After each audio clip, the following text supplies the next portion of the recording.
Nous voilà dans la partie concernant les grilles, les règles et les accroches. On va simplement tout de suite utiliser l'outil de règles. Pour l'outil de règles, on peut les afficher en faisant fenêtre et règles, il me semble.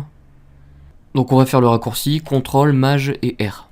Et ici on obtient deux règles, une horizontale et une verticale, ici, qu'on a en centimètres. Alors je crois qu'on peut la définir en pixels, il me semble. Si je mets un pixel, on a une règle en pixels. Donc cette règle en pixels, on peut lui définir des options ici, de définir un espacement de combien de pixels on veut. Pour ajouter une règle dans mon élément, je vais simplement cliquer sur mon outil ici, le faire glisser et ajouter ma règle. Idem pour la règle verticale, comme ceci. Hop.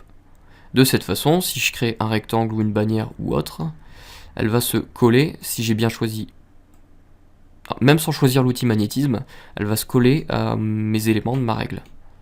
Donc c'est très utile pour faire du travail propre et fixer nos éléments de manière uniforme sur notre document.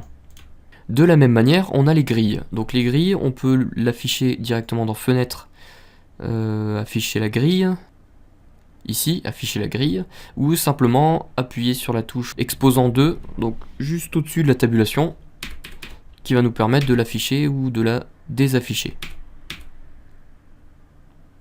Notre grille, on peut la définir dans clic droit, option page, et en allant choisir ici grille et règles, on peut définir ici la grille. Donc c'est les mêmes options que la règle en réalité.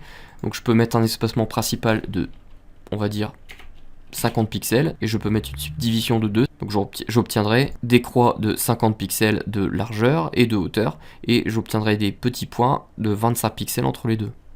De la même manière, sans utiliser la règle, donc je peux supprimer les règles en les faisant glisser sur les éléments règles, je peux accrocher mon élément à la grille. Donc tout simplement en faisant fenêtre, accrocher à la grille. Et de cette manière, mon élément sera accroché à mes points. Voilà. Très utile pour un design web. Comme ceci. Voilà. Et je peux réaccrocher ici à côté, etc. Pour avoir les mêmes espacements et des choses un petit peu uniformes sur notre document.